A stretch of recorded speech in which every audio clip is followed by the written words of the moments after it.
오늘 2023년도 마지막 주의 마지막 날입니다. 여기까지 인도하신 하나님의 은혜에 감사의 고백을 드립니다. 우리가 그냥 당연히 그리고 자연스럽게 왔다고 생각하지만 매 순간마다 함께 하시고 지켜주신 하나님의 특별한 은혜요, 또 축복이요, 또 기적과 같은 그런 시간들이었습니다. 반칠환 시인의 새해 첫 기적이라는 시를 잠깐 소개하려고 합니다. 황새는 날아서, 말은 뛰어서, 거북이는 걸어서, 달팽이는 기어서, 굼벵이는 굴렀는데 한날 한시 새해 첫날에 도착했다. 바위는 앉은 채로 도착해 있었다. 짧지만 굉장히 의미가 있는 그런 시인 것 같아요. 각자의 능력은 다르지만 새해 첫날을 같이 시작할 수 있음이 기적과 같다라고 시인은 노래합니다. 세상에는 잘난 사람들도 많고 그렇지 않은 사람들도 많습니다. 함께 어울려서 살다 보면 상대적인 박탈감을 느끼고 때로는 패배의식이나 열등감이나 속상함을 경험할 때가 있죠. 그럼에도 불구하고 한 해의 마지막 날 이 자리에서 같이 예배를 드리고 또 내일 시작되는 새해 첫날을 기대함 가운데서 출발할 수 있음이 기적과 같은 하나님의 축복이고 은혜입니다. 세상에는요, 공정하지 못한 일들이 참 많습니다. 억울하고 속상한 그런 수많은 차별들, 그런 사연들이 존재하죠. 그럼에도 하나님은 여전히 살아계시고 우리와 늘 함께 하시는 줄로 믿습니다. 그리고 중요한 것은요, 세상은 불공평해도 하나님이 공평하시다라는 사실이에요. 하나님은 공평하신 하나님이세요. 그 공평하신 하나님께서 우리 모두에게 주셨던 최고의 선물이 무엇인지 아십니까? 바로 시간입니다. 시간.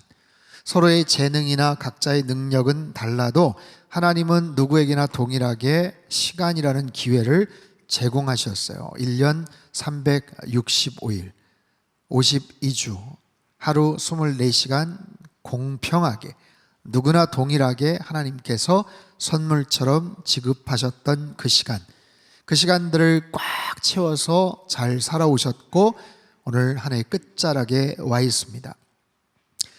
상당교회 2023년도의 표어는 하나님의 선을 행하는 선교적 교회였습니다. 우리가 지난 1년간 하나님의 선을 이야기하고 그 선을 행하려고 했던 이유는 아주 간단합니다. 왜냐하면 하나님께서 선하신 분이시기 때문에 그래요. 태초에 천지를 창조하셨던 하나님께서 모든 것을 만드시고 보시기에 심히 좋았다라고 말씀하시죠. 하나님께서 좋았다라고 말씀하세요. 히브리어 토브라는 이 단어는 옳다라는 뜻이에요. 그리고 선하다라는 뜻이에요. 하나님께서 이건 참 좋아 라고 하시면 그것은 옳은 것이고 그것은 선한 것입니다. 하지만 인간은 그렇지 않죠. 어떤 누군가가 그거 참 좋아 라고 하지만 사람마다의 욕심이 있고 판단 기준이 다 다릅니다. 이기적인 그런 계산 속에서 그것이 본인에게는 좋을지 몰라도 누군가에게는 옳지 못하고 선하지 않은 일들이 얼마나 많은지 몰라요. 여러분 잘 기억하십시오. 사람은 한편으론 대단히 악하고 한편으론 대단히 약한 존재입니다. 인간은 악하기 때문에 의도적으로 악을 행하기도 하고요. 인간은 약하기 때문에 그럴 의도는 없었다고 하더라도 때론 실수나 과오로 누군가에게 큰 아픔을 줄 때도 참 많습니다. 그래서 우리는 하나님의 선하심을 더 많이 묵상해야 되고 더 배울 수 있도록 노력해야 돼요. 그리고 무엇보다도 그 선하심이 나를 통해서 이루어지기를 소망하며 관심을 갖고 주목해 봐야 됩니다. 올 한 해 에베소서 2장 10절을 통해서 우리에게 주셨던 이 귀한 영적인 교훈들을 여러분 마음속에 잘 새기셨으면 좋겠어요.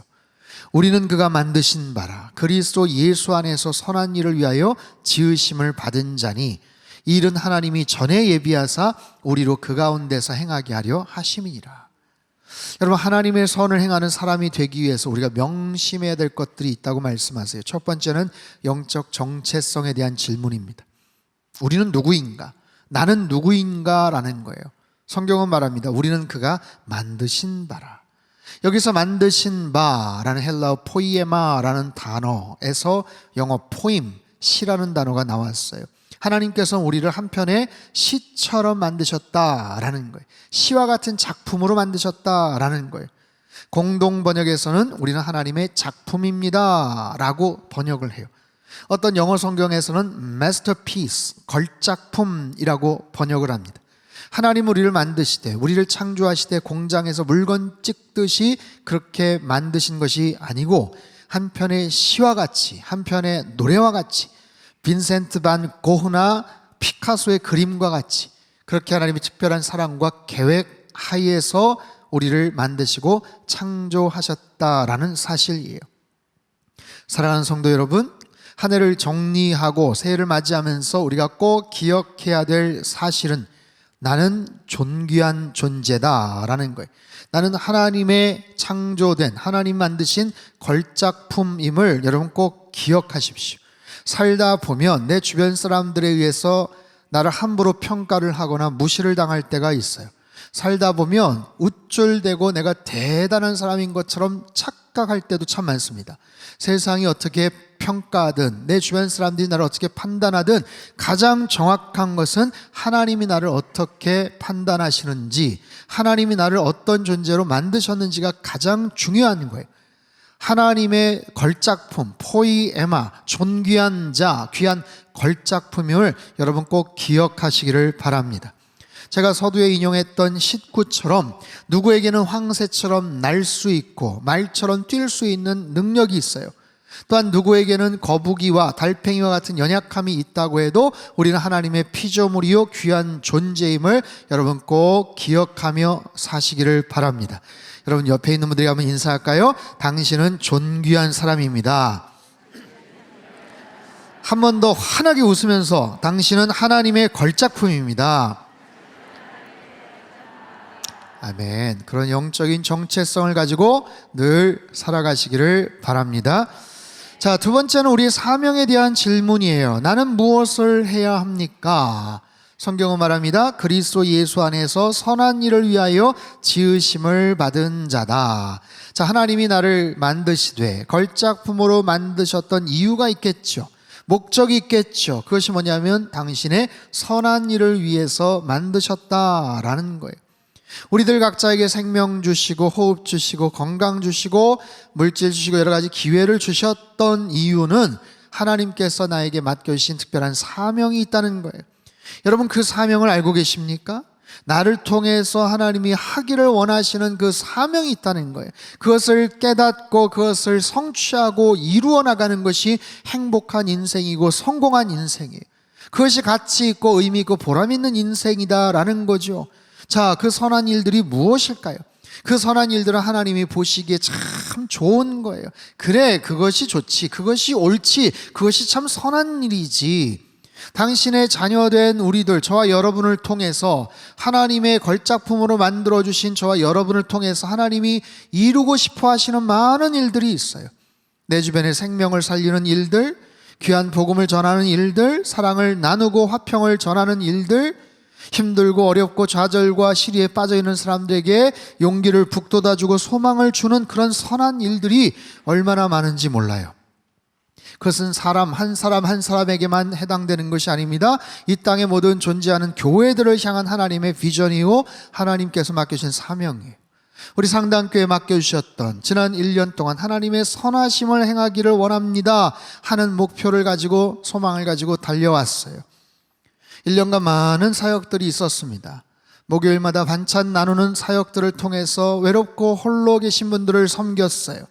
지난 4월달은 새선중 수련회를 통해서 세계 각지에 있는 선교사님들 200여 분을 초청해서 그들을 지극정성으로 섬기고 위로해 드렸습니다. 지난 가을에 이주민 선교를 위해서 무심천에서 축제를 하면서 많은 이주자들에게 위로와 소망을 주었던 적도 있어요. 매달 비전원금을 통해서 여러 가지 귀한 사역들을 잘 섬겼죠. 학원 선교를 위해서 또는 튀르키예 지진 피해 지역을 위해서, 여름에 수해 당한 우리 주변 지역을 위해서, 또는 미자립교회 복음 명함 제작 지원을 위해서, 특별히 이번 달 비전원금은요 기아 대책과 함께 희망 상자를 300박스를 준비를 해서 우리 구청에다가 갖다 줬어요. 기아대책에서 마련한 물품들까지 약 4,800만 원어치 상당의 박스를 연말을 맞이해서 청주의 각 구청들에 기증을 했습니다. 이 박스 안에는 각종 생필품들, 식료품들, 각 회사마다 기증한 여러 가지 물품들이 가득 들어가 있었어요. 많은 회사와 기업들이 자신들 기업의 이미지 홍보를 위해서 기증을 하고 출연을 했습니다. 자, 이윤 창출을 위해서 설립된 회사들, 기업들이에요. 그럼에도 불구하고 공공선에 대한 책임들을 다하려고 노력을 해왔어요.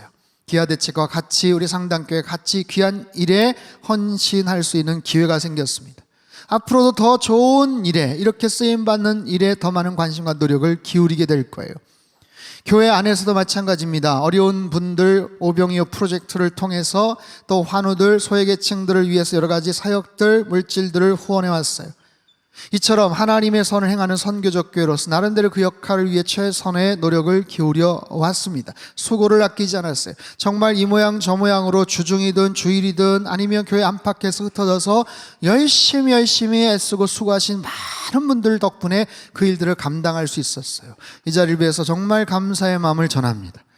여러분, 우리가 하나님의 선을 행하기 위해서는 반드시 내가 누구인지를 알아야 돼요. 나는 귀한 존재예요. 우리는 한 사람 한 사람은 굉장히 소중한 존재입니다.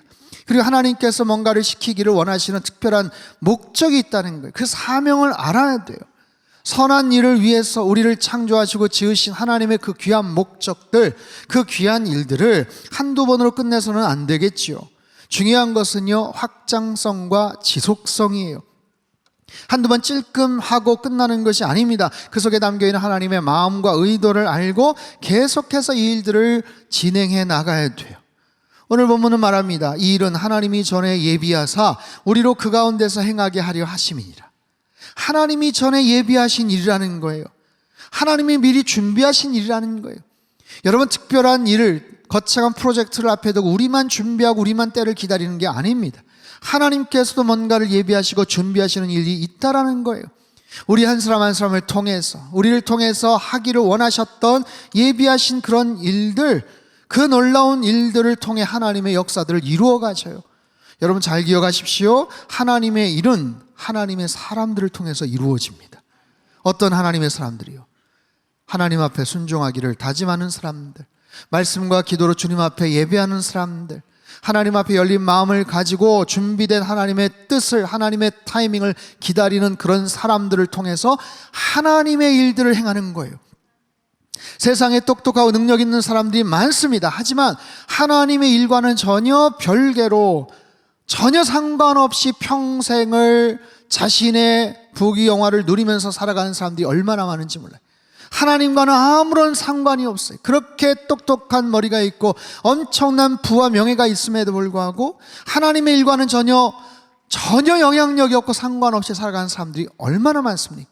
하지만 때로는 부족하고 연약해도 하나님 앞에서 순종하고 헌신된 자세와 마음을 가지고 하나님의 뜻을 행하며 하나님의 선을 이루는 그런 우리 상당교회 모든 성도님들 다 되시길 주님의 이름으로 축복합니다.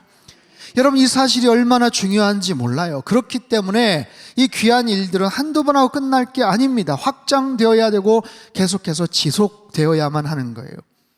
코로나 이후에 한국 사회에 많은 변화가 생겼어요. 사회 각계각층의 여러 가지 어려움들을 토로합니다. 여러 가지 어려움들, 변화들을 모색하고 애를 써요. 그 중에 걱정되는 것이 한국 교회이기도 합니다. 저는 지난 3년간 코로나 상황을 이렇게 비유하고 싶어요. 한국 교회에 대한 평가가 어떤가? 마치 이와 같아요. 건강검진을 꼼꼼하게 받은 것, 거기에 대한 냉정한 평가와 검사 결과가 나온 것이 아닐까. 대부분의 교회마다 심각한 검사 결과가 나왔어요. 코로나 이전에는 별 위기의식이 없었는데, 변화의 필요성을 잘 못 느꼈는데 코로나 3년을 보내면서 사태의 심각성을 깨닫게 된 겁니다. 거기에 대해 심각한 검사 결과, 일종의 성적표가 올 한 해 동안 나왔지요. 어떤 교회는 다행히 큰 문제가 없다고 하지만 꽤 많은 교회들은요, 아주 치명적인 검사 결과들이 나왔어요. 중병으로 비유하자면 1기, 2기가 아니라 말기 판정을 받은 경우도 있고요. 당장이라도 식습관을 고쳐야 되거나 운동요법, 생활 패턴을 바꾸지 않으면 조만간 아주 심각한 상황에 처한 것과 마찬가지 진단들이. 아직까지 겉은 멀쩡해 보이지만 속은 그렇지 않은 경우들도 참 많습니다. 어떻게 해야 될까요? 어떻게 하면 좋겠어요? 여러분, 현실을 인정해야죠. 받아들여야죠. 그리고 거기에 따른 긴박한 대처 방안이 무엇인지를 빨리 판단해서 취해야 될 겁니다. 여러분, 사람이 그렇잖아요. 내가 아프거나 우리 가족들이 아프거나 중병에 걸리면 아주 심각하고 신속하게 대처를 잘하는데 교회마다 그렇지 못하는 경우들이 참 많은 것 같아서 안타까워요. 갖고 있는 여러 가지 어려움들은 이와 같습니다. 제일 중요한 심각한 문제, 교회학교 다음 세대에 대한 그런 문제입니다. 한국교회 절반 가까운 교회들이 다음 세대가 없어요. 교회학교가 없어요. 이건 교회에 대한 문제만이 아니라 국가적인 그런 큰 위기죠. 중간 허리층이 없어요. 30, 40 세대가 다 빠져나가요. 노년층, 시니어 세대들을 위한 프로그램들이 부재해요. 예배 인원이 급격하게 감소를 합니다. 재정이 어렵습니다. 이 코로나 상황 속에서 끝나고 나서 온라인 미디어 사역들을 해야 되는데 어떻게 해야 될지를 모르는 경우들이 참 많아요. 장소의 부족함이나 노화된 시설의 문제도 마찬가지입니다. 평신도 리더들을 위한 훈련 프로그램들 또는 쉽게 바뀌는 부교육자들 이동 등 수많은 구체적인 실제적인 어려움들이 있어요. 하지만 가장 치명적인 것, 리더십 간의 갈등들, 의사 결정하고 뭔가를 선택을 해야 되는 그 조직들 관계 속에서 어려움이 생기고 갈등이 생기는 문제들이 참 많습니다. 그러다 보니 여러 기관들에서 한국교회 골든타임, 위기의 골든타임을 보내고 있다라고 얘기하지만 저는 한 단계 더 나가서 골든타임이 아니라 마치 에어포켓 같은 그런 표현을 쓰고 싶어요. 여러분, 에어포켓이 뭔지 아시죠? 배가 침몰할 때, 가라앉을 때, 자동차나 뭐 어떤 곳이 호수나 이런 데 가라앉을 때 마지막까지 생기는 약간의 그런 공간이 있어요. 숨 쉴 수 있는 마지막 공간이에요. 사람들이 빠지고 많은 사람들이 목숨을 잃지만 그 속에서 에어포켓 안에서 작은 틈바구니에 숨을 쉬고 있으면 구조가 오면 생명을 건질 수가 있는 거죠. 그만큼 긴박한 것 같아요. 주중에 뭐 기관에서 찾아와서 저를 보자고 그랬어요. 그래서 한국 교회 살리기 위한 자문위원단을 구성을 하려고 하는데 좀 동참해 주셨으면 좋겠습니다. 부탁을 하시더라고요. 어떤 겁니까? 제가 여쭤봤더니 전국 단위의 한 20명 정도의 대표적 교회 목회자 자문위원단을 구성해서 한국 교회 살리기 위한 어떤 뭔가를 하겠다라는 제안이었어요. 거기에 대해서 제가 뭐라고 대답을 했는지 아십니까? 취지는 참 좋은데 방법을 바꾸셔야 될 것 같습니다 그랬어요. 일단 전국 단위가 너무 넓습니다. 그리고 소무형도 너무 많습니다. 어느 세월에 교회마다 찾아다니면서 목사님들 만나서 위촉장 주고 전체 연락해서 1년에 한두 번 연락하고 만나고 그래가지고는 별 해결책이 없을 겁니다. 지금 골든타임이 아니라 에어포켓과도 같습니다. 너무나도 긴급한 상황이에요. 그래서 만약에 그런 모임을 갖는다면 지역별로 묶어주세요. 지역별로 묶어서 5명에서 7명 인원을 줄이고 그리고 더 슬림하고 더 날렵하게 조직을 갖추셔야 돼요. 수도권, 충청권, 경상도, 전라도, 강원 지역 동시다발적으로 움직이셔서 순발력 있게 어떤 프로젝트에 따라서 치고 빠지는 식으로 뭔가를 하시지 않으면 지금 시간이 별로 없습니다. 에어포켓 안에서 나름 살고자 하는 교회들이라도 신속하게 컨설팅하고 교회 내 조직 개편을 과감하게 하지 않으면 2, 3년 안에 외형까지도 어려워질 굉장히 지금 위기감이 돌고 있어요. 아픈 진단을 했어요. 사랑하는 성도 여러분, 이게 교회만의 문제겠어요? 아마 여러분 섬기는 일터나 직장이나 직업 마찬가지일 거예요. 이 달라진 세상 속에서 체질 개선을 하지 않으면, 과감하게 기본 틀이나 구조 시스템을 바꾸지 않으면 어렵습니다. 지금 탈종교시대, 탈기독교 사회 속에서 한국교회가 아주 신속하고 긴급하게 조직 개편을 하고 핵심가치, 가장 중요한 핵심 가치를 꽉 붙잡고 위기를 탈출하지 않으면 소망이 없어 보이는 거예요. 그래서 하나님의 선을 행하는 이 핵심적인 교회 목회 철학과 이 비전은요, 더 많은 교회에 확장되어야 될 필요가 있어요. 선교적 교회로서의 체질 개선이 필요하다는 거죠. 다행스럽게도 상당교회는 지난 4년, 5년 전부터 선교적 교회의 그런 가치를 가지고 계속해서 말씀을 드렸고 그런 방향을 향해 나아갔어요. 비로소 최근에서야 선교적 교회가 뭐야? 선교적 교회 우리도 그렇게 가자 하면서 마치 하나의 트렌드나 하나의 프로그램처럼 지금 이야기들을 하시는 그런 교회들도 참 많은데, 사실상 이 부분에 대한 빠른 전환들이 굉장히 중요하고 필요하다는 사실이. 여러분, 하나님께서 우리 한국교회를 사랑하셔요. 분명히 하나님께서 지켜주실 줄 믿습니다. 하지만 그럼에도 불구하고 그 내부적인 가장 중요한 그런 체질 개선이나 어떤 시스템의 변환 등은 선교적 교회로에서 했던 발전들, 그런 모습으로 바꾸어 나가지 않으면 안 된다는 사실. 이 모습이 좀 더 확장되어야 돼요. 두 번째는 지속성입니다. 하나님의 선을 행하는 선교적 교회의 가치는요, 올 한 해만 하고 끝나는가? 아닙니다.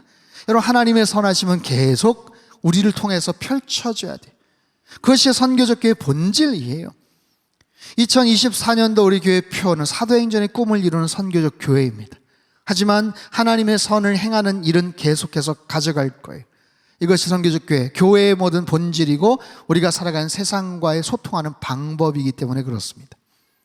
차세대 선교학자인 강아람 박사가 그의 선교적 해석학이라는 책에서 이런 이야기를 해요. 제가 한번 읽어보죠. 하나님 백성은 세상의 선교적 존재로 보내어졌다. 그들은 세상에서 살되 세상에 속하지는 않았지만 세상 속에서 진리이신 하나님의 말씀으로 거룩함을 입고 산다. 세상에서 물러나는 영성이 아니라 세상 한복판에서 진리의 거룩함을 힘입고 거룩한 백성의 빛을 비추며 산다. 여러분 보세요. 세상의 회사나 기업들은 더 많은 이익을 얻고자 노력을 하며 허리띠를 졸라맵니다. 그런데도 참 신기하죠? 자기 회사와 전혀 상관없어 보이는 지구 환경에 대한 이슈들, 사회 저소득층을 위한 지원 사업 등을 이야기해요. ESG 같은 이슈를 붙잡고 있고요. 기아대책 같은 NGO 단체를 막대하게 후원을 하고 있어요. 이유가 뭘까요? 우리 회사는 좋은 회사입니다. 주변에 우리 이웃들, 이 사회적인 책임도 다하고 있습니다. 세상 안에서 공공선에 대한 역할도 중요하게 생각한답니다. 이런 사인을 소비자들에게 계속해서 보내며 이미지 개선에 힘쓰고 있는 거예요. 여러분, 이윤 창출을 목적으로 모여있는 회사나 기업도 그러할진데 하물며 교회는 어떠해야겠습니까? 교회의 본질이 무엇인지를 정확하게 붙잡고 그 복음의 핵심을 붙잡고 선포해야 되는 일이죠. 어디에? 우리 지역사회, 우리 이웃들에게 세상 속에 살아가는 그 사람들을 향해서 교회의 본질이 무엇인지, 복음의 핵심 가치가 무엇인지를 이야기할 수 있으려면 우리가 눈높이를 낮춰야 되고 함께 스며들어 살아가는 그런 노력들이 필요하다라는 거예요. 이 사회, 이 이웃들, 세상에서 외면받고 조롱받는 교회의 모습이 아니라 함께 눈높이를 낮추고 함께 공통적인 관심을 가지며 하나님의 선하심을 드러낼 때 하나님이 정말 우리들을 얼마나 사랑하시고 십자가의 복음을 통해서 예수 그리스도의 생명의 능력들이 우리 안에 펼쳐질 수 있다는 것을 그들에게 함께 다가가서 이야기하고 소통할 수가 있을 거예요. 따라서 하나님의 선을 행하는 그 귀한 일들은요, 올해 구호나 표로서만 끝나는 것이 아닙니다. 여러분 한 분 한 분 마음속에 잘 새기시고 함께 기회가 되는 대로 실천하셨으면 좋겠어요. 나를 통해서 하나님이 행하기를 원하시는 일들이 있다는 거예요. 나를 통해서 나타나기를 원하시는 하나님의 선하심이 있다는 거예요. 하루 한 가지 일일 일선에 대한 그 개념들을 가지세요. 그래서 내가 만나는 모든 사람들, 나의 이웃들, 회사 아니면 직장, 많은 주변에 있는 사람들 안에서도 하루에 한 가지씩 선한 일들을 실천하신다면 여러분 우리 주변이 좀 더 나아지지 않겠습니까?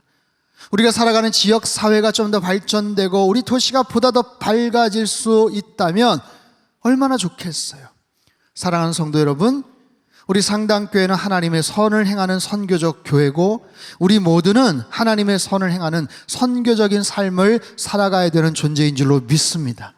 다시 한번 에베소 2장 10절 말씀 우리 큰 소리로 한번 같이 읽겠습니다. 시작. 우리는 그가 만드신 바라 예수 안에서 선한 일을 위하여 지으심을 받은 자니 이 일은 하나님이 전에 예비하사 우리로 그 가운데서 행하게 하려 하심이니라. 아멘.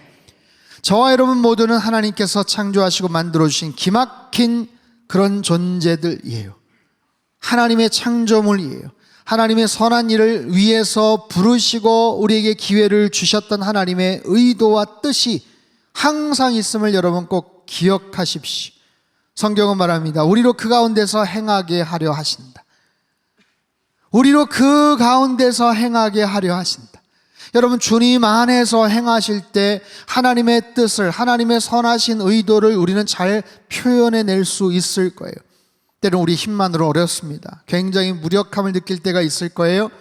우리의 의지와 생각만으로는 부족할 때가 있지만 하나님 안에서 행할 때 하나님께서 우리에게 힘 주시고 능력 주실 줄 믿습니다. 그렇게 하나님의 기쁨이 되고 하나님의 마음을 시원케 하는 평생의 우리의 삶이 되시길 주님의 이름으로 축원합니다. 여러분, 한 해 동안 수고들 많으셨습니다. 여기까지 온 것도 하나님의 은혜입니다. 1년 365일 52번의 주일이 있어요. 저는 개인적으로 마지막 주일 예배 설교문을 딱 끝내고 나면 특별한 감정들이 좀 치밀어 오릅니다. 하나님께서 주셨던 여러 가지 복합적이고 벅찬 그런 감동들이 있어요. 정말 은혜로 여기까지 왔습니다. 하나님, 52번의 주일 잘 섬길 수 있게 해주셔서 참 감사합니다. 매 주일마다 하나님 바라보면서 이 말씀을 준비하고 또 선포할 수 있는 기회 주신 것 감사합니다. 오늘도 마찬가지 교회에 대한 참 어떻게 보면 속상하고 어두울 수 있는 이야기들이지만 우리가 직시해야 될 그런 얘기고 또 우리의 노력을 통해서 변화될 수 있는 그런 가능성들이 있는 그런 이야기들입니다. 여러분, 잘 기억하십시오. 우리는 특별한 존재들이에요. 하나님의 선을 행하기를 원하신 하나님의 계획과 의도가 우리 안에 담겨져 있음을 여러분 꼭 기억하시기를 바랍니다. 그리고 우리 한 사람 한 사람을 통해서, 우리 상당교회를 통해서 다시 이 땅 가운데 교회의 부흥이 일어나고 하나님의 영광과 하나님의 역사가 나타나는 귀하고 복된 앞으로의 평생의 삶이 되시고 2024년도를 맞이하시길 주님의 이름으로 축원합니다. 하나님 아버지, 한 해 동안 함께해 주신 하나님의 은혜에 감사를 드립니다. 여기까지 인도하신 하나님께서 앞으로의 평생의 삶도 함께해 주실 줄로 믿습니다. 우리가 어떤 존재인지를 깨닫고 우리의 사명이 무엇인지를 분명히 인식하며 날마다 일상에서도 하나님의 선을 행하는 하나님의 사람들 다 되게 하여 주시옵소서. 우리 교회에게 맡겨주신 하나님의 귀한 비전과 사명들을 잊지 않기를 원합니다. 겨우 생존을 위한 그런 모습이 아니라 하나님, 주님의 뜻을 온전하게 전하며 우리의 세상을 섬기며 선한 영향력을 펼쳐나가는 이 땅의 모든 교회들 다 될 수 있도록 주님 함께 하시고 주님 역사하여 주시옵소서.